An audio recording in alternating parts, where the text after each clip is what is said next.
evening, beloved. I hope everybody had a fantastic Christmas. Mine was kind of quiet, but quiet's good. The older I get, the better quiet is. The kids came over, we exchanged a few gifts, and they went and did their party thing. It was still lovely. Been some lovely days here, too. I'm feeling a little better. I haven't put a video out in a minute, and I'm going to tell you why. We're going to talk about this today. I have a couple of things I want to talk to you about. I do want you to remember this. Beloved, I am not a preacher, and I'm not a pastor, but I do love to teach. And God really shows me some really cool stuff. I'm sharing it with you. This is really an important thing, though. I want you to know this. So, first of all, I want you to understand that sometimes our beloved Lord, occasionally, what he'll do is he will set up a scenario that shows us what our life would be like without him. Let's make sure I've got some sound going. Hello? Nobody's there, so I can't hardly tell. Hello? Oh, there it goes. Yeah. Point is, here's what he does. He puts us in situations, and what the situations do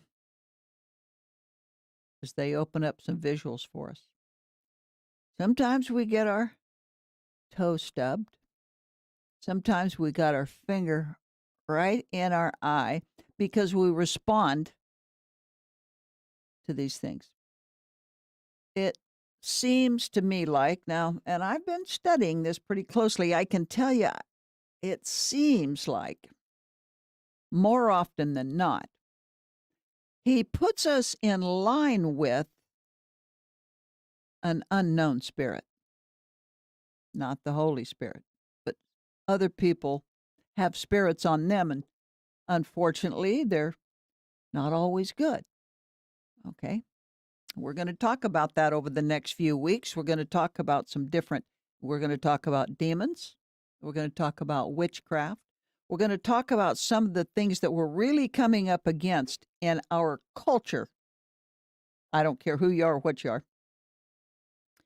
Particularly, watch this, particularly, beloved,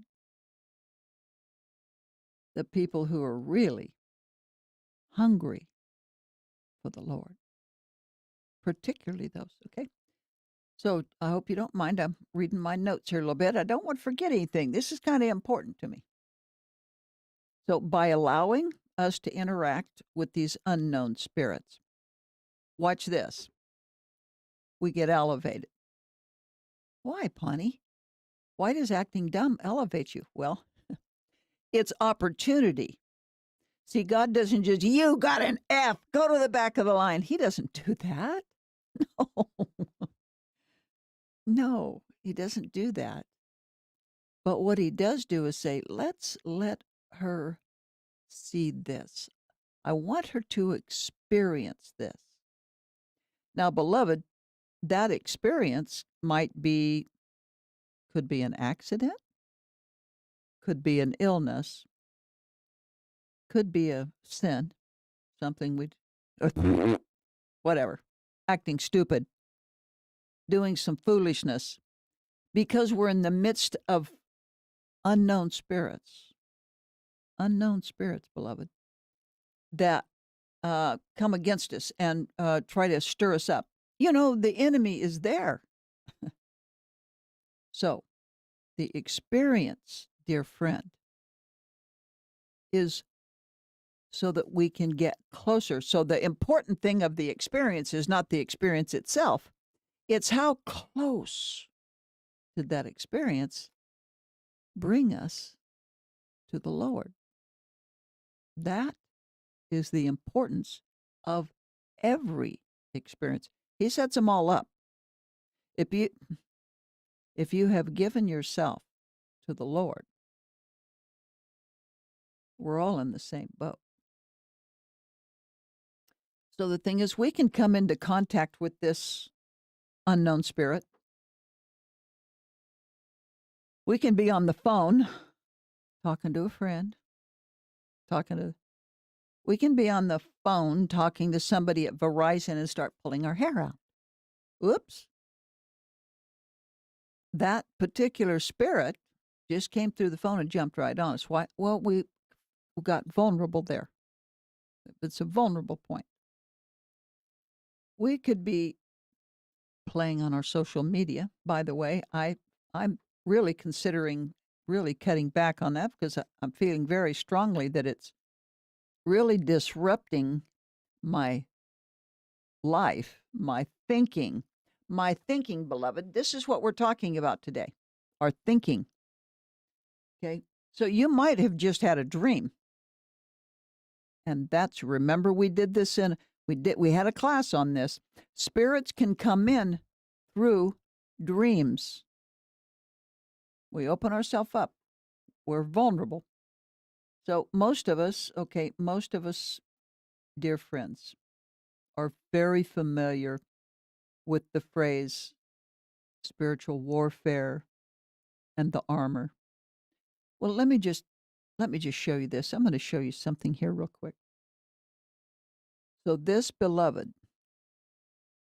what this is, if you find yourself at odds, right, at odds, it's like something's wrong.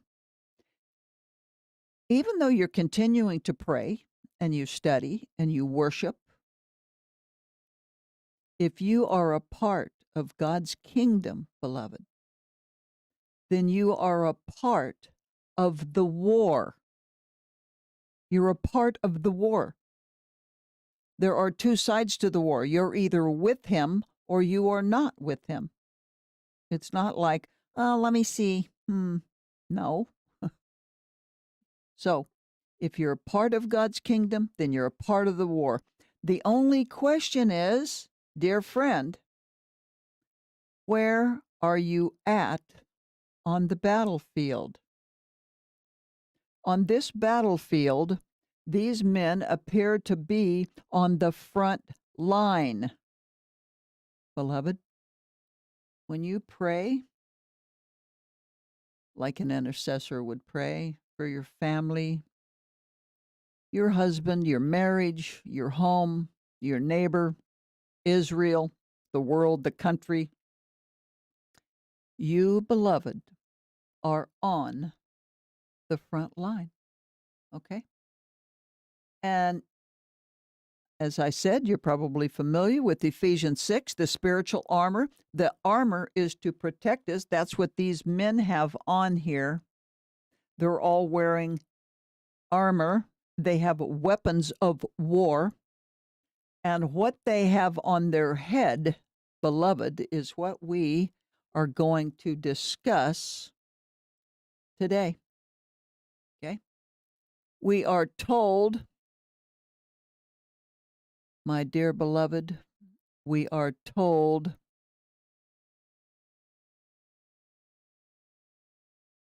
to wear a helmet. Well, the helmet, just like in that picture, the helmet is protecting what? The head. But what is that implying? In spiritual warfare, we're not expecting rocks to fall from the sky today on our head. We are looking at the mind. It's our mind, beloved. That is the key. Okay? By the way, if you're not familiar with Ephesians 6, like 10 through 17, I encourage you to read it. Study it, in fact. Really keep after it. Ask the Lord to reveal it to you. Ask him to show you what he wants you to see in that. You may be very surprised. Today we're going to talk about, we're told to wear the helmet of salvation. That's what we're going to talk about today. The helmet, just like the men, is to protect our head and our mind. So when we're on the front line, of the battlefield, remember this. The front line of the battlefield, beloved, is not in your backyard or the back field. This is the field. The field is your mind. That is the battlefield. Okay? So the helmet is essential to be able to make it through, particularly if we're getting buff. We're in the Word, we're doing some of that. Paul calls it, he said, don't hit at the wind, hit some jaw. That's what he said. Be powerful, be strong in what? His Word. Thinking, not just reading and saying, oh, well, I read the Bible. Gosh, I'm really good. No, I mean, thinking on it until you can actually, hey, you know what I learned? You know what he showed me today? Do that, beloved. So, as I was saying, so let me just tell you something. Any one of those men that were in that picture, if they got hit in the head with a bullet or shrapnel or whatever, when you have a head wound, beloved, none of the other things work properly. We can't use the other tools. We can't use our sword, beloved. We can't use any of the other tools if we have a head wound. Okay? Well, I know I can't. Maybe you can, but I don't think so. Okay. So we're in the battle on the front line. This is a spiritual war. You know that already, right? So if we're on the front line and it's a spiritual war, front line means, just as we saw there, those men were ready. We need to be ready. We should expect great opposition. Front line is possibly unto death. So when we choose, beloved, when we choose to pray for one another, and I hope that's what we're doing, because you'll notice that wasn't one guy standing in the field. It's not something we should be doing alone. We are an army, and a powerful one, but we're much more powerful when we're what? United together. Us, us. In fact, it was really interesting. I got something going with my healing waters. I got some ideas on how to kind of get it going again. And my sister said, well, yeah, Pond, go on the thing where all the gals are. Ask them to pray and they'll jump right on it. And I'm like, stupid. Why didn't I? See, this is what we do. We forget we're on a team. We're on God's team. I'm supposed to be able to go to each and every one of you and say, beloved, I got this idea and I really need some prayer about it, because number one, I want to follow I want God's will above my own. I want his will and not mine. I want him literally to throw the great doors open. I'm not that smart. I want to be able to visually touch and see his will at work. And I know he'll do this. He's done it before, but I need to engage my good sisters. Okay, so you pray for me. Here's the deal. So what I want you to understand is, we're in a battle on the front line. We should expect tremendous opposition. This is an army against us, and it grinds and exhausts. It's a grinding, hard, terrible enemy, our opposition. So when we go as a group and we decide we're going to pray for something or do something, maybe you're praying for your daughter or something, expect opposition, because they're there. So the stronger you are, the better it is. But never get your mind full thinking, oh, well, she fell because she don't pray like I do. Wrong. That is so wrong. Never do that, beloved. Unfortunately, I did something similar to that. I'm not going to go through the whole story, but it was kind of a bad thing. My daughter and I actually, we came into contact with what I believe was a woman of witchcraft. And my daughter fell right away. I mean, she literally fell physically ill for days. It came out of nowhere. And I'm like, well, she said, Mom, I think that woman's a witch. And I'm thinking, well, maybe she is, Well, let's see. Oh, yeah, she's striking a lot of notes. Well, that didn't bother me none because, I'm all that. Don't ever do that, beloved. The first thing that's going to happen is this is going to be a fantastic opportunity for your father to show you, oh, yeah? Oh, let's see how you do without me. You're so hot. Well, I can tell you, it's a little tough on me. But once again, I'm relating to the experience. I can tell you it drew me, beloved, it drew me to my Father deep into a spiritual, really unbelievable. Anyway, so I believe, here's what I believe. I believe I have been experiencing the spirit of heaviness. What is that, Pon? Well, I'm going to show you something here. Watch this. So Isaiah 61:3 says, to all who mourn, he will give them beauty for ashes, the oil of joy for mourning, and the garment of praise for the spirit of heaviness. Do you understand that? That they might be called trees of righteousness and that they'll be oaks. So he helps us, but it's trying to get us out of the spirit of heaviness. Well, I'm just going to talk I don't want this to go too long today, but I do want you to understand.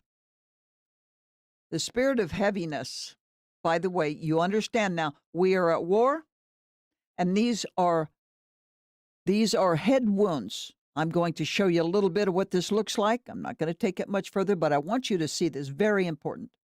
Here's what a head wound looks like. This is what a head wound. This means you have had your helmet, your salvation of helmet, your helmet of salvation. You've had it in your lap rather than on your head. That's where mine was. Mine was in my lap. Okay, I thought, well, I'm covered, no problem. I talk to the big boy every day. I am much more respectful.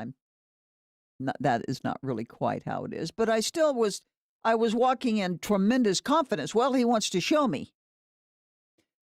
So first of all, here's what I experienced. First of all, for the last 2 weeks, I have struggled with depression. It's Christmas. No, not Pawnee. Pawnee's not struggling with depression. I'm not a depressed person. It's just, I have the Lord. Hello. Okay. You may feel a tremendous exhaustion. So tired. Very, very tired. Literally a physical heaviness. A low appetite. You might be experiencing bouts of sleeplessness. Maybe an uneasiness in your gut. Like dark clouds shutting you off, cutting you away from other people and people you love. You might have a very negative outlook on yourself. You might be having trouble trusting other people all of a sudden, and you might be extremely hypersensitive to all communications. That means when the Verizon lady calls and says, da-da-da-da-da, well, I don't know, you explode or you start crying or whatever. You're having difficulty. You're hypersensitive. So you might even intermittently have contemptuous attitude. You might be a smart aleck with some people that you actually love. And you're like, what? What did I say? So you might have those things for absolutely no reason that you can think of. Then you might find it very difficult to communicate.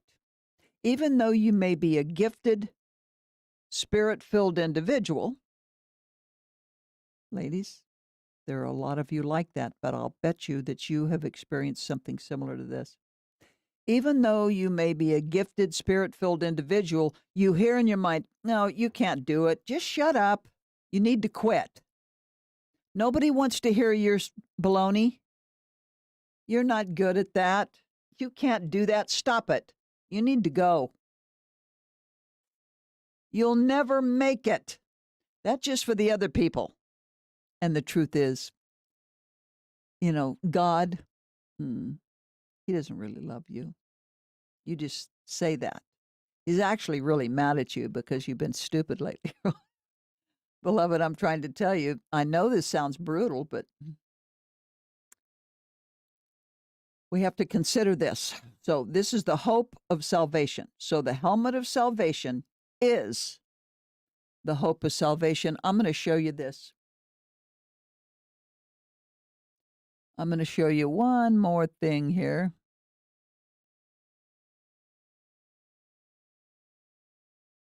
Let me just show you this here. Look at this. Romans 8:28. And we know that all things work together for good to them that love God and to them who are called according to his purpose. I don't have the right one.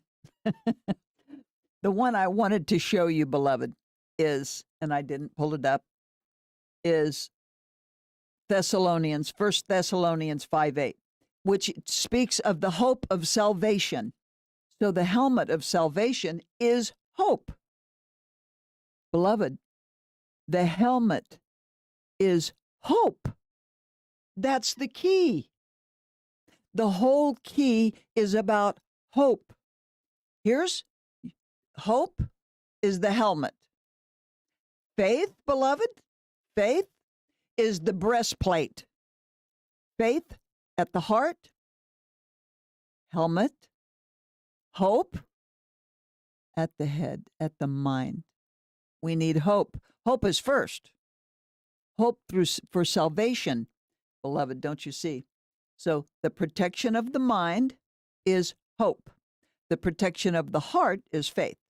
With the heart, man believes unto righteousness.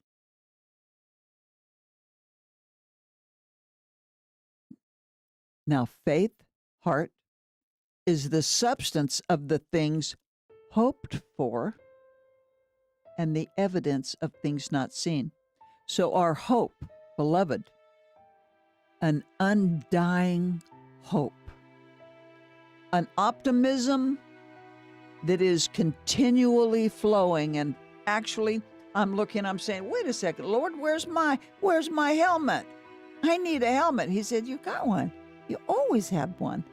I have been the most optimistic person I've ever known in my life. I don't know anybody else so that tells me, oh my gosh. So what do? Well, I think we take it off and lay it in our lap sometimes. Beloved, we got to keep it on. Let nothing turn you. Don't turn to the left. Don't turn to the right. This is about hope. An absolute 100% optimism all of the time. Not sometime, all of the time. I hope I didn't run you down. I really, this is quite a teaching. Over the next several weeks, I'm going to be talking about a lot of these different, the whole thing of all of the armor. But I'm going to be talking to you a lot about witchcraft, demons, and curses. I've really been studying those over the last 2 weeks because I knew something was wrong. It finally, oh, hello. I finally learned and figured it out. I want to share that with you, okay? Beloved, I love you so much. I can't tell you how much I appreciate you watching my videos. I hope you got something out of this. Please come back. Like, share, subscribe. Love you. And by the way, just in case, I'm Mama, and these, beloved, these are my Chronicles. Good night.